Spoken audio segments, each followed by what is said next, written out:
देखो बाबू, मैं हिंदी का 2026 का जो 18 तारीख का पेपर होने वाला है 18 फरवरी को, तो आप लोग बस इसे पढ़ कर चले जाना। आप लोग 70 में 70 करके आओगे, ठीक है ना।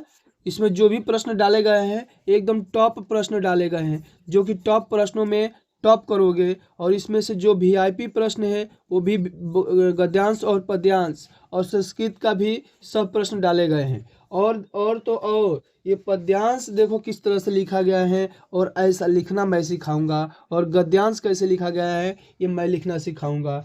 और इस कॉपी पर, ये जो कॉपी आता है आप लोगों को बोर्ड पेपर में, मैं उसको भरना सिखाऊंगा। कॉपी को कैसे भरना है,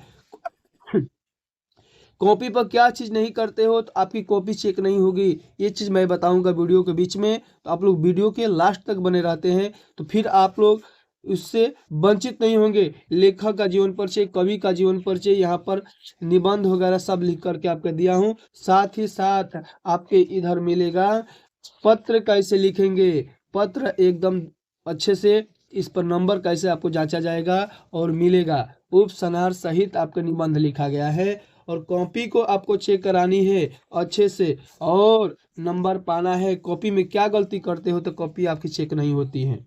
तो वो चीज़ मैं बताऊंगा आपको, लेकिन आपको वीडियो में लास्ट तक बने रहना है, ठीक है ना। पहला प्रश्न है, वायदेही वनवास के रचनाकार कौन है। तो वायदेही वनवास के रचनाकार कौन है? मैथिली शरण गुप्त जी, महादेवी वर्मा जी, अयोध्या सिंह उपाध्याय हरिओत जी, तो सिया राम शरण गुप्त जी। तो आप लोग कमेंट में बताएंगे कि इसका कौन सा सही हो जाएगा। तो इसका आपका सही हो जाएगा सी नंबर। कौन सा हो जाएगा सही? सी नंबर को हम सही करते हैं तो आपको 1 नंबर मिलता है, ठीक है ना। अब ध्यान देना, दूसरा नंबर प्रश्न क्या है, प्रयोगवाद के कवि कौन है। इसमें से जो विकल्प दिया गया इसमें से प्रयोगवाद के कवि कौन है? भूषण जी हैं, अज्ञेय जी हैं, स्मितानंद पंत हैं कि महादेवी वर्मा है। इसमें से कौन सही होगा? तो आप जल्दी बताएंगे कि इसमें से कौन सही हो। कमेंट में आप लोग इसका आंसर दीजिए तो आपका बी नंबर सही हो जाएगा। कौन सा हो जाएगा? बी नंबर, यानी अज्ञेय जी। भाव विलास के रचनाकार हैं। तो भाव विलास के रचनाकार कौन है? इस भाव विलास जो हमारा है ये किसकी रचना है? तो 1 नंबर हो जाएगा, यानी देव कुमार जी की। किसकी है? देव की है। अब बताइएगा, छत्रसाल दशक, छत्रसाल दशक किसकी रचना है? पद्माकर जी की है कि बिहारी जी की है, मतीराम है, भूषण है। अब बताएंगे इसमें से कौन सही होगा। तो आपका हो जाएंगे भूषण जी। कौन हो जाएंगे? भूषण की। किसकी हो जाएगी? भूषण की, ठीक है ना। अब आ जाओ, काला और बूढ़ा चांद के रचनाकार कौन है। तो काला और बूढ़ा चांद के रचनाकार कौन है? तो आपके हो जाएंगे सुमित्रानंद पंत जी। तो सुमित्रानंद पंत जी पर गोला ट्रिक लगा करके आप 1 नंबर के भागीदारी बन रहे हैं, ठीक है ना। अब आ जाओ 6 नंबर, नीड़ का निर्माण। नीड़ का निर्माण किस विधा की रचना है? तो नीड़ का निर्माण हमारी आत्मकथा है। क्या है? आत्मकथा है, ठीक है ना। अब देखो 7वें नंबर प्रश्न क्या है? तो निम्नलिखित में से शुक्ल युग के लेखक कौन है? तो शुक्ल युग के लेखक कौन है? आप लोग कमेंट में बताएंगे कि शुक्ल युग के लेखक कौन है। तो आपके हो जाएंगे श्याम सुंदर दास जी। कौन हो जाएंगे? श्याम सुंदर दास जी। इस तरह से आपको सी नंबर 7वें का सही हो जाता है। अब आते हैं 8वें नंबर प्रश्न पे। 8वें नंबर प्रश्न क्या बोला है? तो बोला है क्या, देखो सामने है, निम्नलिखित कथनों में से कौन सा कथन सही है? शशांक के रचनाकार आचार्य रामचंद्र शुक्ल जी हैं? जी नहीं, ये आपका क्या है? गलत है। आकाशदीप कहानी के लेखक राम कुमार है? नहीं। भारतेंद्र हरिचंद आलोचक साहित्य के जाने जाते हैं? जी यस, यही सही है आपका। तो इस तरह से आपको कौन सा सही हो जाता है? सी नंबर सही हो जाता है, ठीक है ना। अब आओ 9 नंबर। 9 नंबर प्रश्न क्या है? परीक्षा के गुरु कौन है? परीक्षा गुरु किस विद्या की रचना है? तो ये परीक्षा गुरु है, ये विकल्प दिया गया है, आत्मकथा है, एकांकी है, ये रेखा चित्र है कि उपन्यास है। तो आप किस पर गोला करते हैं? उपन्यास पर मारते हैं तो आपको क्या होगा? सही होगा, ठीक है ना।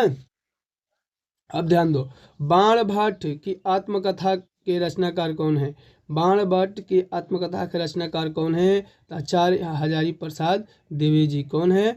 हजारी प्रसाद द्विवेदी जी। कर करके आप इस पर ट्री करेंगे तो आपको 1 नंबर मिलेगा। अब बताओ, राष्ट्र के कितने अंग होते हैं? 5, 4, 3। तो रस के कितने अंग होते हैं? 9। तो इसमें इनमें से सही हम क्या करेंगे? इनमें से कोई नहीं, ये वाला टिक लगाएंगे, ठीक है ना। चलो, पायो जी मैं राम रतन धन पायो पंक्ति में कौन सा अलंकार है?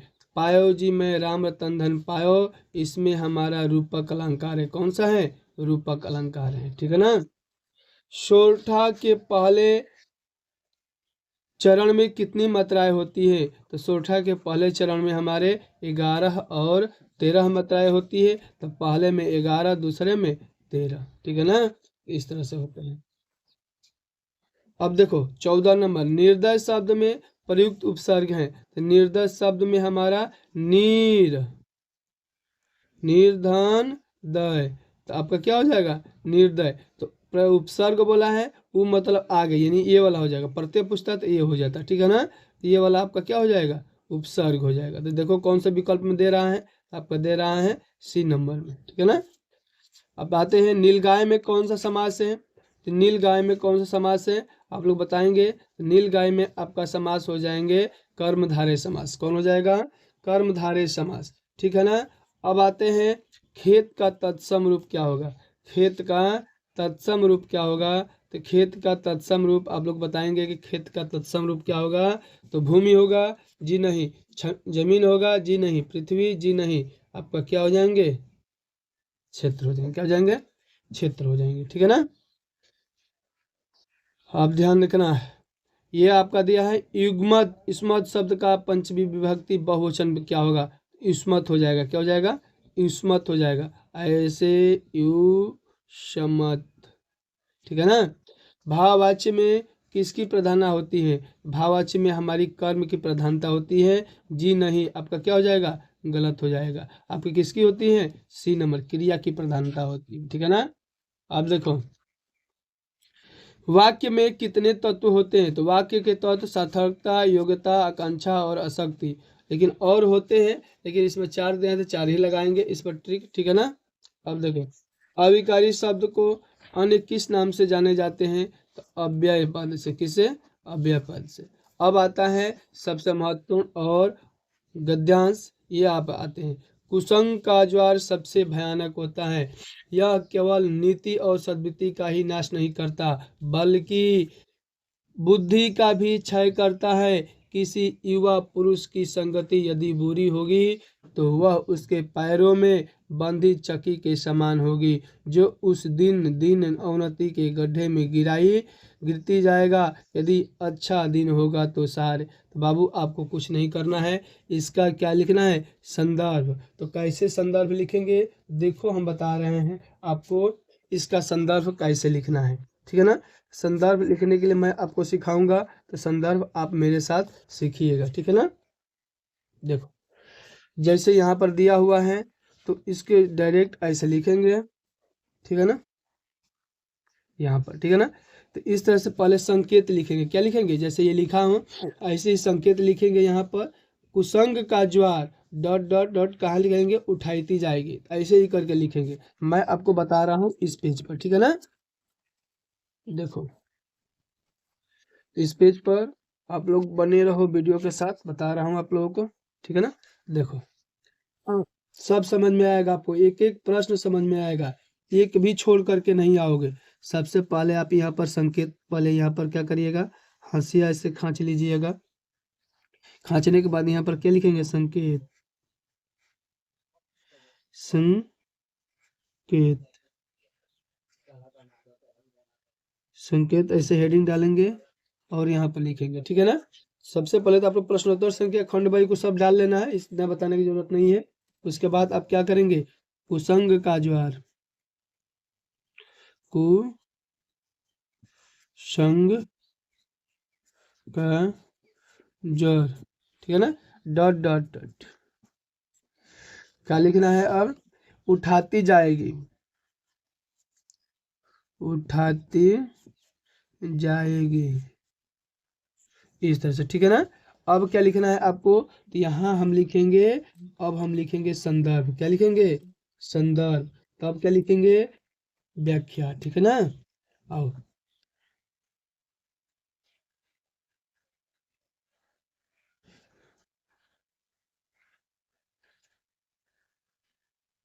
संदर्भ ऐसे लिखेंगे। संदर्भ लिखने के बाद आपको यहाँ पर आ जाना है।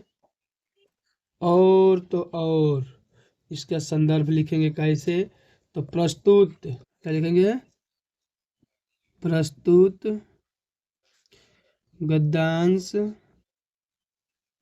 हमारी पाठ्य पुस्तक हिंदी में संकलित किससे लिया गया है, गद्य खंड से, गद्य खंड, गद्य खंड, गद्य खंड में मित्रता, कौन से, मित्रता, इसको भी ब्लैक पेन से लिखिएगा, ठीक है ना, मित्रता पाठ से लिया गया है, लिया गया है। अब यहाँ पर लिख देंगे जिसके लेखक क्या है, जिसके लेखक, जो इनके लेखक होंगे उसके नाम यहाँ पर लिख देना है ब्लैक पेन से, जिसके लेखक कौन है तो यहाँ पर ब्लैक पेन से लिख देना है, ठीक है ना। उसके बाद आपको रह जाता है व्याख्या करने को, तो व्याख्या आप इस तरह से लिखेंगे, हेडिंग रेखांकित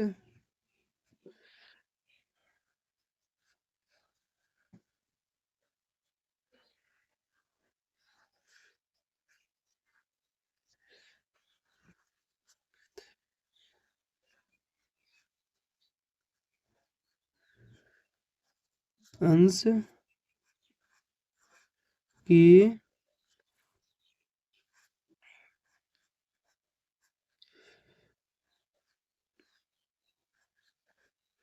व्याख्या, ठीक है ना, इस तरह से हेडिंग डालेंगे, देखो कितना अच्छा लग रहा है, ठीक है ना। उसके बाद इसमें व्याख्या हम लिखेंगे, व्याख्या क्या लिखेंगे, तो वीडियो के साथ बने रहो, ठीक है ना। लिखा है रेखांकित अंश में किसी युवा पुरुष की संगति यदि बुरी होगी, माने कहने का मतलब कि यदि हमारा मित्र का आचरण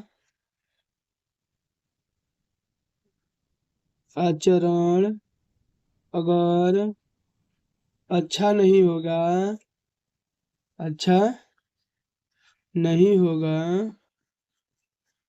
ठीक है ना, तो वह उसके पैरों में बंधी चक्की के समान होगी। कहने का मतलब कि यदि जैसे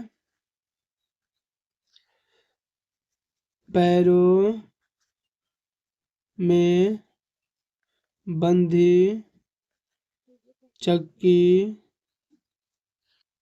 आपको आगे नहीं बढ़ने देती है, ठीक उसी प्रकार कुसंग मित्र का साथ आपको आगे नहीं बढ़ने देगा, ठीक है ना, इस तरह से लिखिएगा, ठीक है ना। इसके बाद देखो, जो उस दिन अवनति के गड्ढे में गिराती जाएगी, आपको एक एक दिन, एक एक दिन आपको गड्ढे में गिराती जाएगी, गड्ढे में गिराती जाएगी, ठीक है ना, इस तरह से लिखेंगे। उसके बाद क्या है, यदि अच्छा होगा तो सहारा देने वाला बाहु का समान होगा, यानी कह रहा है यदि मेरा मित्र अच्छा आचरण होगा, मित्र का आचरण अच्छा होगा होगा तो वह बाहु के समान होगा। ठीक है ना। जो उसे निरंतर उन्नति की ओर उठाएगा, जो हमें उन्नति के मार्ग पर ले जाएगा। तो इस तरह से लिखेंगे तो आपको नंबर मिलेगा। आप लोग राइटिंग से अच्छे से लिखिएगा, ठीक है ना। उसके बाद ये नहीं आ रहा है तो आप इसको अथवा में ये लिख सकते हैं, ठीक है ना। इसको भी स्क्रीनशॉट मार लीजिए आप लोग, ठीक है ना। अब देखो अगला क्या है प्रश्न। अगला यही है हमारा, 1 मिनट हो गया, ये 2 बार हो गया है। निम्नलिखित पद्यांश पर आधारित दिए गए 3 प्रश्नों के उत्तर देना है, ठीक है ना। ये रानी में अजानी महा, इस जो पद्यांश दिए गए हैं, इस पद्यांश को आपको इस प्रश्नों के अनुसार उत्तर देना है, ठीक है ना। तो पद्यांश बाबू इस तरह से आप लिखेंगे, देखो कैसे लिखा गया है, इस राइटिंग के अनुसार अच्छे से लिखेंगे। जैसे यहाँ पर दिया गया है पद्यांश, तो टोटल पद्यांश आपके छांट छांट करके कौन से इम्पोर्टेंट है वो पद्यांश मैं अगले वीडियो में बता दिया हूँ, जा करके कल के ही वीडियो में बताया हूँ। और वो एकदम लगभग वो 10,000 से भी व्यूज ऊपर चला गया है और लाइक तो मिलियन में गया है। आप लोग जा कर के उस गद्यांश को और पद्यांश को आप लोग जा कर के रट जाइए, उससे बाहर कहीं नहीं आपको आएगा, ठीक है ना। आओ अब आते हैं हम अगले प्रश्न पर। जैसे संस्कृत का है, ये बनारसी पाठ से लिया गया है, यानी बनारसी नगरी पाठ से इसका अब दिया है। इससे बहुत ज़्यादा प्रश्न आते हैं, आप लोग इस चैप्टर को और अच्छा से पढ़ के जाइएगा। संस्कृत का भी गद्यांश मैं टॉप गद्यांश मैं पढ़ा दिया हूँ, उस वीडियो का पर जाइए और देखिए तब ना होगा। खंड काव्य काव्य से मैं भी बता दिया हूँ। आप लोग कौन से जिले से आते हैं आप लोग कमेंट में बताइए। जैसे आप लोग बढ़िया जिले से आते हैं तो इन दोनों में से कोई भी एक आपको करना है, इस तरह से आपको नंबर मिलने है, ठीक है ना। जीवन परिचय, अब आपको जीवन परिचय किस पर लिखना है, जयप्रकाश भारती, पद्मलाल पन्नालाल बख्शी, जयशंकर प्रसाद। मैं यहाँ पर जीवन परिचय लिख करके आप लोगों को रेडी किया हूँ। जैसे यहाँ पर आचार्य रामचंद्र शुक्ल का आ गया तो आप लोग कैसे लिखेंगे, तो जीवन परिचय का तुलसीदास का आ गया तो आप लोग कैसे लिखेंगे, सूरदास का आ जाएगा तो आप लोग कैसे लिखेंगे। देखो कितने अच्छे, महादेवी वर्मा का कैसे लिखोगे, साथ ही साथ रामधारी सिंह दिनकर का कैसे लिखोगे। उसके बाद आचार्य रामचंद्र शुक्ल है। उसके बाद जयशंकर प्रसाद जी है, जो कि जयशंकर प्रसाद आपको आज पूछा है, तो मैं बता रहा हूँ जयशंकर प्रसाद कैसे लिखेंगे, ठीक है ना। तो देखो यहाँ पर दिया है, तो मैं जीवन परिचय का टॉप मैं वीडियो डाल चुका हूँ, आप लोग जाइए देखिए। इस जीवन परिचय जो दिया है जयशंकर प्रसाद का, यहाँ पर इस जयशंकर प्रसाद का मैं लिख रहा हूँ, ठीक है ना। सबसे प्रश्नोत्तर संख्या कौन पर है आपका, तो उस प्रश्नोत्तर संख्या को डालेंगे, जिसको लिखना है यहाँ पर लिख देंगे, ठीक है ना। उसके बाद से यहाँ पर हम लिखेंगे संक्षिप्त परिचय, क्या लिखेंगे, संक्षिप्त परिचय लिखेंगे। संक्षिप्त परिचय में जैसे यहाँ पर जयशंकर प्रसाद का लिख रहे हैं तो जयशंकर प्रसाद जी 1889 ईस्वी में इनका जन्म हुआ था। सुंगनी शाहू परिवार में इनके जन्म हुआ था। पिताजी का नाम बाबू देवी प्रसाद जी था। मृत्यु इनकी 1937 ईस्वी में हुई थी। रचनाएं इनकी हिमालय की पुकार है। इस तरह से पहले हम संक्षिप्त परिचय लिखेंगे, उसके बाद टोटल परिचय यहाँ पर लिखेंगे। जयशंकर प्रसाद जी का जन्म सन 1889 ईस्वी में काशी के प्रसिद्ध सुंगनी शाहू परिवार में हुआ था। इनके पिता का नाम बाबू देवी प्रसाद था, काशी के प्रतिष्ठित और व्यक्ति थे। इनके प्रारंभिक शिक्षा घर पर हुई। इन्होंने अर्थक परिश्रम में अंग्रेजी, उर्दू, फारसी का सर्वश्रेष्ठ ज्ञान प्राप्त किए और साथ ही वेद पुराण का भी काफी गहन अध्ययन कर लिए थे। इस तरह से लिखते हैं तो आपको नंबर मिलेगा। अभी और इसमें लिखना है आपको, रचना हेडिंग डाल करके लिखना है। तो यहाँ पर देखो रचनाएं हैं सब, ठीक है ना। तो ये अभी लिखेंगे इसमें, इनके माता पिता के साथ इनकी भाभी और पत्नी का भी मृत्यु हो गया और इन्होंने पारिवारिक ऋण के कारण इनकी स्थिति काफ़ी कमज़ोर हो गई, लेकिन इन्होंने घर हार नहीं मानी और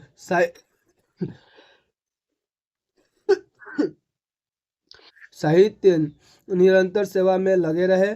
जयशंकर प्रसाद जी का शरीर चिंताओं से जर्जर हो गया। क्षय रोग के ग्रसित होने के कारण वो मर गए। उनकी मृत्यु 14 सितंबर 1937 ईस्वी को हो गई। उनकी प्रमुख रचनाएं यहाँ पर एक कहानी, उपन्यास, छाया, कंकाले सब दिया गया है। ऐसे करके आप लिखोगे, ठीक है ना।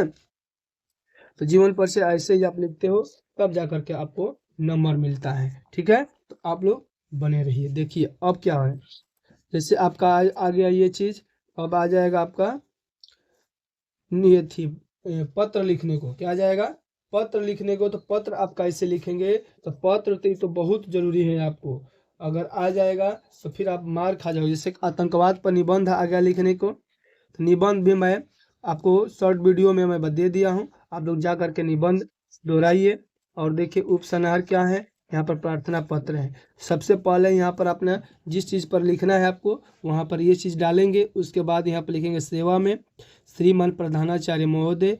स्कूल पर मैं लिख रहा हूँ तो स्कूल पर, अगर आपको थाना पर लिखना है तो थाना अध्यक्ष, रेलवे पर लिखना है तो स्टेशन मास्टर, उसके बाद बैंक में लिखना है तो शाखा प्रबंधक, ऐसे करके। ठीक है ना, विषय जिस चीज़ पर लिखना है वो चीज़ यहाँ पर डाल देंगे। महोदय यहाँ पर हेडिंग लगाएंगे। सबने निवेदन है कि मैं आपके विद्यालय की कक्षा हूँ, किसकी छात्र हूँ, जो क्लास के हो आप लोग वो चीज़ लिख देना। सुविधाएं की कमी है, ये सब मैटर डालते हुए आपको लास्ट में आता है आपसे विनम्र निवेदन है कि आप मेरी समस्या को समाधान करेंगे, आपकी आज्ञाकारी छात्र छात्रा, ऐसे करके लिख देंगे। डेट लिख देंगे, रोल नंबर लिख देंगे, आपका प्रार्थना स्वीकार हो जाएगा। ठीक है ना, इस तरह से आपको नंबर 4 नंबर मिल जाएंगे। ठीक है ना, तो आप लोग क्या करिए, पढ़िए और बने रहिए।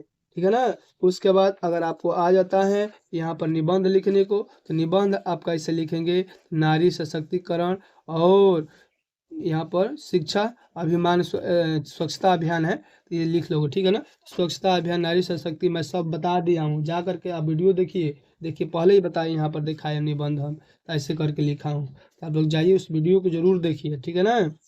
और मैं बोला था ना कि आप लोगों को वो चीज़ बताऊंगा, क्या नहीं लिखते हो तो आपको फेल हो जाओगे। तो हर पेज पर बाबू आपका रोल नंबर लिखना है। हर पेज पर रोल नंबर नहीं लिखते हो, जैसे यहाँ पर रोल नंबर आपका है तो रोल नंबर यहाँ पर जरूर लिखोगे, तब जा करके आपको क्या मिलेगा? नंबर मिलेगा, नहीं तो इस पेज का नंबर कट जाएगा। इस चीज़ का ध्यान में रखना है। तो इसी के साथ जय हिंद, जय भारत।